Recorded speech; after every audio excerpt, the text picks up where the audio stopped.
Hi everyone, and welcome to today's Wellbeing tip. Today we're going to have a look at the emotion of happiness.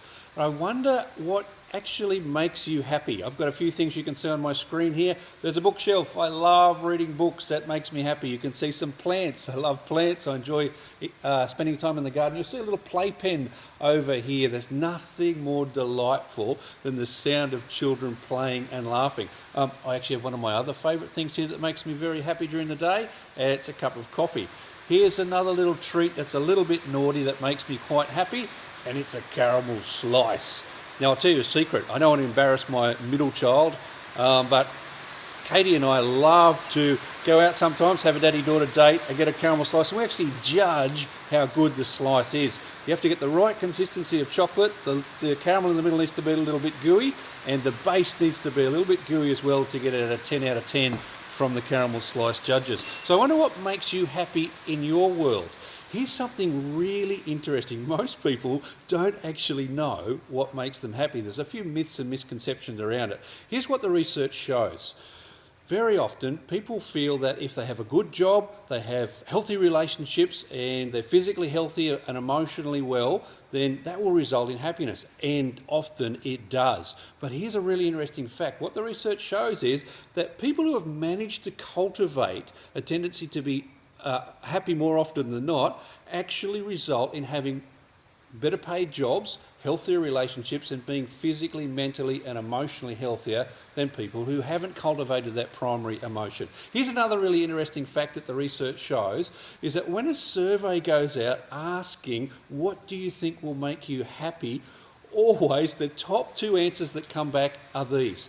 One says, if I move to a warm climate where there's more sunshine, I'll be a happier person. So if I live on the Gold Coast rather than Melbourne, by way of example, I'll be happier. What the research shows, of course, is that's just not true. Sunshine and a warm climate can affect our mood for a little while, but afterwards, the two people living in those areas are exactly the same emotionally. The other one that comes in at number one always is if I have lots of money. And there's lots of research that's been done into this one, typically around lottery winners. And what they find is the very vast majority of lottery winners who come into a large sum of money actually end up unhappier than when they started. They don't know how to handle the money. Their friends and relatives become jealous and envious of them, and they end up losing a lot of relationships. They actually end up poorer and more miserable than when they had the money to start with. What the research shows is that there is a balance to making money. So if we're basically earning around the average wage, that's our optimum level of happiness. If we earn a little more, it increases a little, but as it goes on, our level of happiness doesn't actually increase as our wages increase. So what are the key things that cause us to be happier in our lives? Well, lots of research. There are some behavioural things that we can do. In fact, there's probably hundreds of things that we can do that make us happy, but the researchers have put them into five categories, if you like.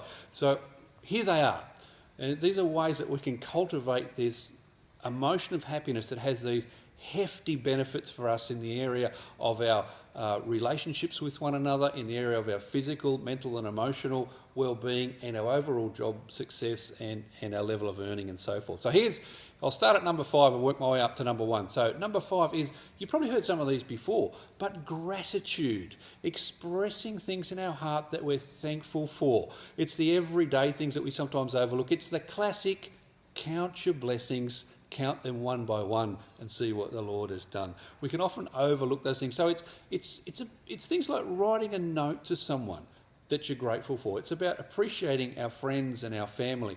And it's things around us as well in God's creation, for example. So it's about being grateful for the beautiful trees and the animals and all of those things. It's taking that time to sit, think and reflect, what can I be grateful for? And what the research shows is that helps to mitigate or lessen the bias of the negative thoughts and emotions that come into our brains. Very interesting. Second one is this. It's savouring. You might have heard of that word before. And this is the one where we actually take time. We become less impatient. And so we savour the pleasurable moments in life. A classic illustration is around food. Food is very pleasurable to eat, and so it's about taking time to savour the flavours. It can take time to enjoy the moments that we're in. It's about enjoying the journey, not just the destination. Everything that happens along the way, and savouring those moments, slowing up a little. Number 3 is mindfulness, and mindfulness has become very popular in recent years. And essentially what mindfulness is, it's about being present in the moment. It's finding ways to stop all of those racing thoughts and things that lead us to feel stressed and anxious and worried and perhaps even depressive in some measure. And so what mindfulness does it is, for example, I might go for a walk and I'll have all of these bombarding thoughts in my mind. And what I might do is I might focus on, say, a big, beautiful gum tree, and that will help stop my racing. So I'll begin to look at it and I'll think, wow. It's also having a sense of awe and wonder about the people and creation and things around us. And so I might look at it and think, wow, and then I might look at some beautiful green grass or animals or that sort of thing, and just be present in the moment.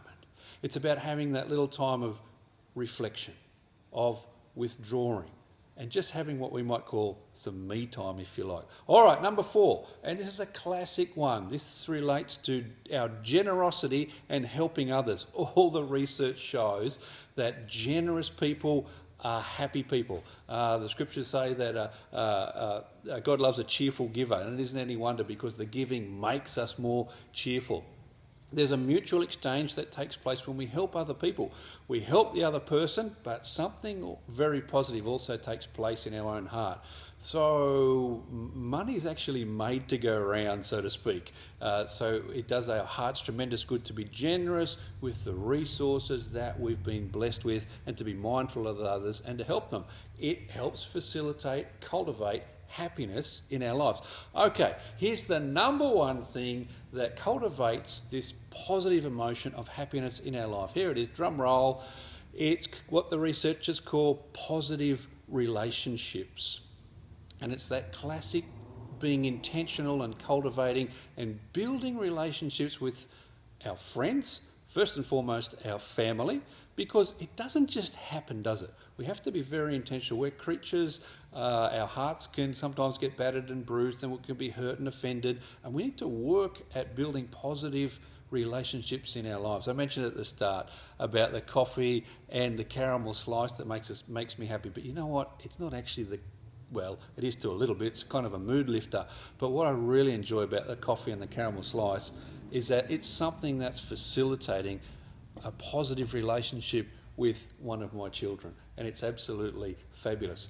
So there's 5 tips for us this morning around cultivating the positive emotion of happiness and all of its benefits. So here's a little exercise for us to finish today. Those 5 things that I mentioned this morning. There's some areas where you might be able to cultivate some gratitude, or to savour some moments, or to practice a little bit of mindfulness to stop those racing thoughts. Is there someone you can be generous or helpful to today? And is there someone in your world that you might be able to have a caramel slice with, so to speak, or a cup of coffee, or do something to help facilitate a positive relationship in your life? Developing some of those classic social skills, if you like. So there you go. There's our wellbeing tip for today on cultivating the emotion of happiness. Hope that helps, and God bless you. Have a wonderful day.